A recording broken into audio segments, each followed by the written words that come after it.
যে বাক্যে একটি সাবজেক্ট বা কর্তা,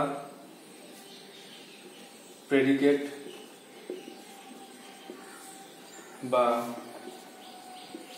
বিধেয় এবং ফাইনাইট ভার্ব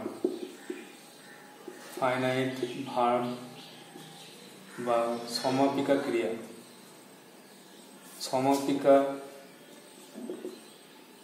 ক্রিয়া থাকে তাকে সিম্পল সেন্টেন্স বলে। তাহলে ডেফিনেশন মুখস্থ রাখতে হবে যে বাক্যে একটি সাবজেক্ট বা কর্তা, একটি প্রেডিকেট বা বিধেয় এবং ফাইনাইট ভার্ব বা সমাপিকা ক্রিয়া থাকে, একটি সাবজেক্ট, একটি প্রেডিকেট এবং একটি ফাইনাইট ভার্ব থাকে, তাকে কিন্তু বলা হয় সিম্পল সেন্টেন্স। এবার এক্সাম্পল লিখতে হবে।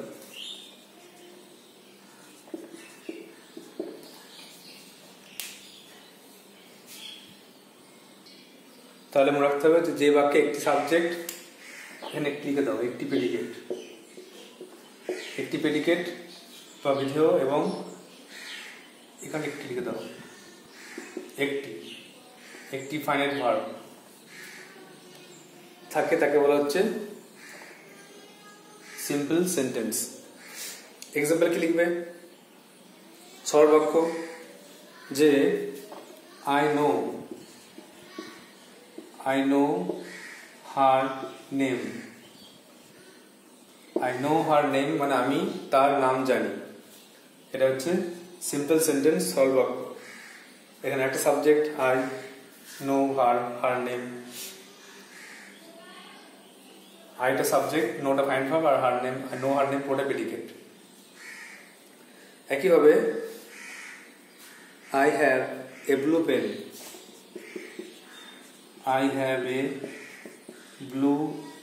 pen. আমার একটা নীল পেন আছে, এটা কিন্তু simple sentence. I subject, have a blue pen predicate, আর একটা ফাইনাইট ভার্ব হচ্ছে হ্যাভ, সমাপিকা ক্রিয়া।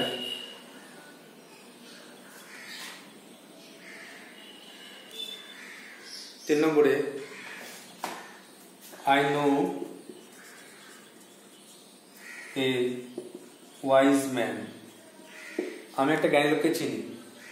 এখানে দেখো আইটা সাবজেক্ট, নো এ ওয়াইজ ম্যানটা প্রেডিকেট আর নোটা হচ্ছে finite verb.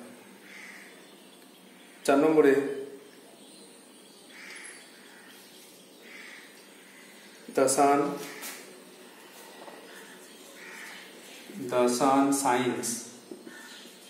sun shines brightly. সূর্য উজ্জ্বলভাবে কিরণ দেয়, সূর্য কিরণ দেয়। আর লাস্ট ওয়ান, লাস্টেরটা লিখতে পারো, দে ক্লিন দ্য রুম, তারা ঘরটি পরিষ্কার করে। তাহলে 5টা এক্সাম্পল লিখলাম, সব কিন্তু সিম্পল সেন্টেন্সের। এগুলো তো ডেফিনেশন অনুযায়ী মিলাতে হবে, আর এগুলো মুখস্থ রাখতে হবে যে একটা ফাইনাইট ভার্ব থাকবেই। মনে মেন পার্ট হচ্ছে একটা ফাইনাইট ভার্ব থাকবেই। নেক্সট লেখো।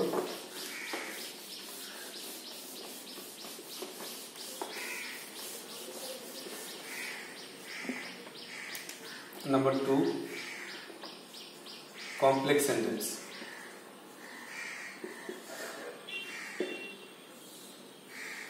মানে জটিল বাক্য।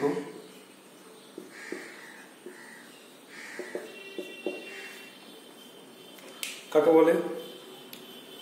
না, যে বাক্যে একটি মেন ক্লজ, যাকে বলেছিলাম প্রধান বাক্য বা বাক্যাংশ, এবং এক বা একাধিক ডিপেন্ডেন্ট ক্লজ বা প্রধান বাক্যাংশ থাকে, তাকে বলা হচ্ছে কমপ্লেক্স বা জটিল বাক্য।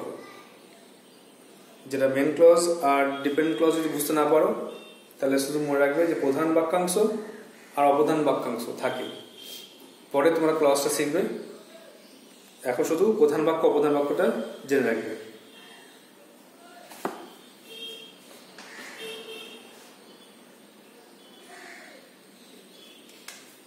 যে বাক্যে একটি মেন ক্লজ বা প্রধান বাক্যাংশ এবং এক বা একাধিক মানে বেশি ডিপেন্ডেন্ট মানে নির্ভরশীল, যেটা আমরা উপর ডিপেন্ডেন্ট ক্লজ বা অপ্রধান বাক্যাংশ থাকে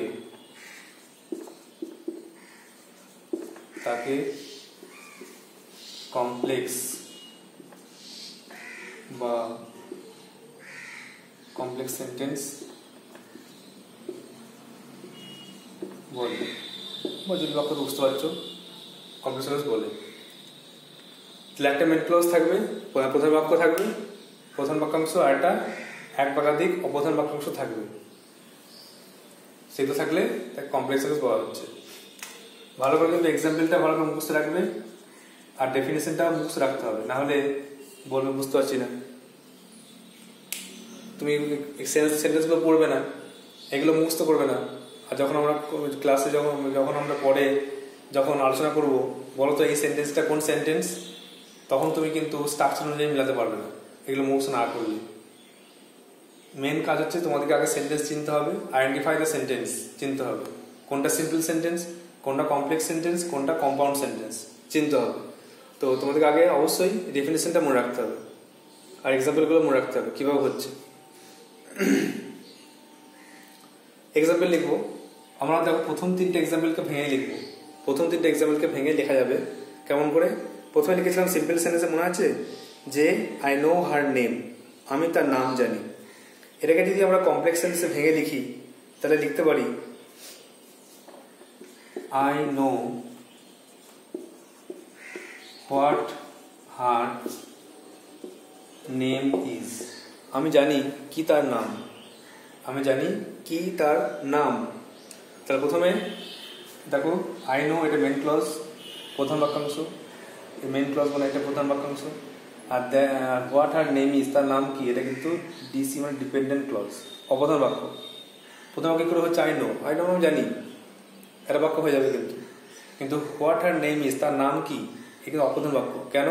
তার নাম কি মানে বাক্যটা কিন্তু সম্পূর্ণ নয়, এটা অর্থ প্রকাশ করার জন্য মেন ক্লজ এবং নির্ভরশীল, এই জন্য একে বলা হচ্ছে অপ্রধান বাক্যাংশ। আর এরকম থাকলেই একটা প্রধান আর এক ভাগাধিক অপ্রধান থাকলেই কিন্তু হয়ে যাবে কমপ্লেক্স সেন্টেন্স। আর এখানে মনে রাখবে যে এরকম শব্দ থাকবে হোয়াট, হাউ, হোয়েন, এরকম শব্দ থাকলেই কিন্তু কমপ্লেক্স সেন্টেন্স হয়ে যাবে। একটু আগে বললাম যে হু ইজ দ্যাট, এরকম কিছু কিছু শব্দ থাকলেই কিন্তু কমপ্লেক্স সেন্টেন্স হয়ে যাবে। 2 নম্বরে দেখো সিম্পল সেন্টেন্স লিখেছিলাম I have a blue pen, আমার নীল পেন আছে। ওটাকে বাংলা কি লিখবো? দেখো লিখতে পারি এরকম করে I have a pen which is blue, আমার একটা পেন আছে যেটা হয় নীল, আমার একটা পেন আছে, এটা কিন্তু মেন ক্লজ প্রধান বাক্য, বুঝতে না পারলে প্রধান বাক্য। আর হুইচ ইজ ব্লু যেটা নীল, যেটা হয় নীল, এটা কিন্তু ডিপেন্ডেন্ট বা অপ্রধান অংশ, অপ্রধান বাক্য অংশ। প্রথম দিকটাকে ভেঙে লিখবো, বাকিগুলো লিখবো না। তোমার যে কোনো অন্য এক্সাম্পল লিখতে পারো, I know that the boy is honest, এরকম করে লিখতে পারো। I know the time when he will come, আমি জানি কখন সে আসবে, এরকম করে লিখতে পারো। অনেক এক্সাম্পল হয়, আমরা শুধু ডিফারেন্স দেখার জন্য প্রথম 3টে সেন্টেন্সকে ভেঙে লিখছি। আর লিখেছিলাম সিম্পল সেন্টেন্স, মনে আছে I know a wise man, নাকি আই নো এ ভেরি না শুধু ছিল I know a wise man. এটাকে লিখলে কি হবে? I know a man who is wise. আমি এক লোককে চিনি যে খুব জ্ঞানী, তাহলে আই নো এ ম্যান এটা কিন্তু মেন ক্লজ, আর হু ইজ ওয়াইজ এটা কিন্তু ডিপেন্ড ক্লজ। ঠিক আছে, এভাবে তিনটে এক্সাম্পল আমরা লিখলাম। প্রথম সিম্পল সেন্টেন্স থেকে কমপ্লেক্সকে কীভাবে করতে হয় এটা পরে শিখবে, তবু এক্সাম্পল দিয়ে একটা আইডিয়া দেখিয়ে রাখলাম। তোমার শুধু সেন্টেন্সটা ভালো করে পড়ে রাখবে। আর্টও লেখাচ্ছি, ওটা আলাদাভাবে লেখাচ্ছি। 4 নম্বরে এটা মুছে দিই।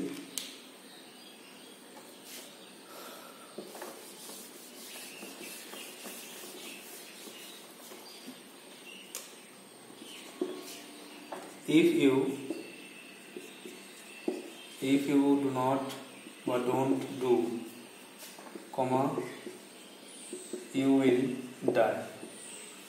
যদি তুমি কাজটা না করো তাহলে মরে যাবে। তোমাকে এই কাজটা করতে হবে, নাহলে মরবে। তা তুমি যদি কাজটা না করো তাহলে তুমি মরে যাবে। এটা কিন্তু ইফ দিয়ে কমপ্লেক্স সেন্টেন্স হয়ে গেল। আরেকটা এক্সাম্পল লিখতে হবে, দো দ্য ম্যান ইজ রিচ, যদিও লোকটা ধনী, হি ইজ আনহ্যাপি, সে দুঃখী। লোকটি ধনী হলেও দুঃখিত। So these are 5 examples of complex sentence. এগুলো হয়ে গেল কমপ্লেক্স সেন্টেন্সের এক্সাম্পল, 5টা উদাহরণ। নাও দ্য থার্ড ওয়ান, 3 নম্বর যেটা আসছে সেটা লেখো।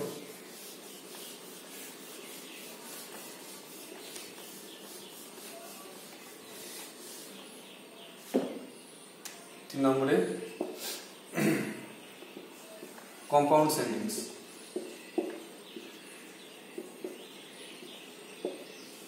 কম্পাউন্ড সেন্টেন্স মানে হচ্ছে যৌগিক বাক্য। যৌগিক বাক্য কাকে বলে না, যখন যে বাক্যে একাধিক মেন ক্লজ বা প্রধান বাক্যাংশ থাকে এবং সেটা কোনো যুক্ত হয় কনজাংশন দ্বারা। যে বাক্যে 2 বা তার বেশি মেন ক্লজ বা প্রধান বাক্যাংশ থাকে এবং সেটা যুক্ত হয় কনজাংশন দ্বারা, যেমন অ্যান্ড, বাট, অর ইত্যাদি, তখন তাকে বলা হচ্ছে কম্পাউন্ড সেন্টেন্স। তার এক্সাম্পল লিখতে হবে, যে বাক্যে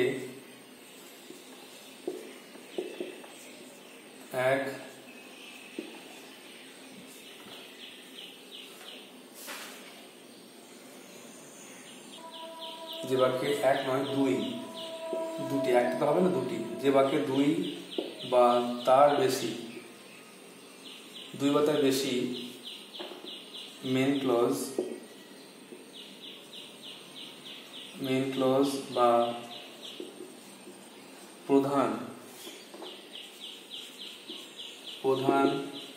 বাক্যাংশ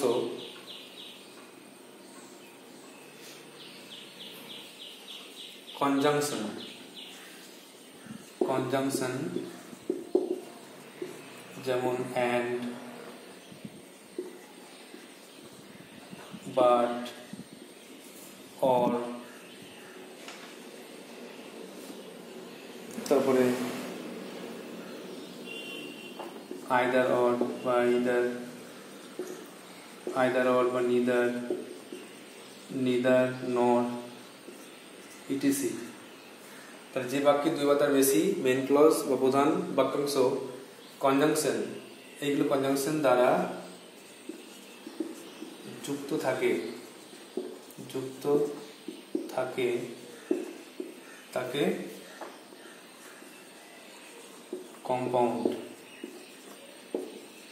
কম্পাউন্ড সেন্টেন্স বলে।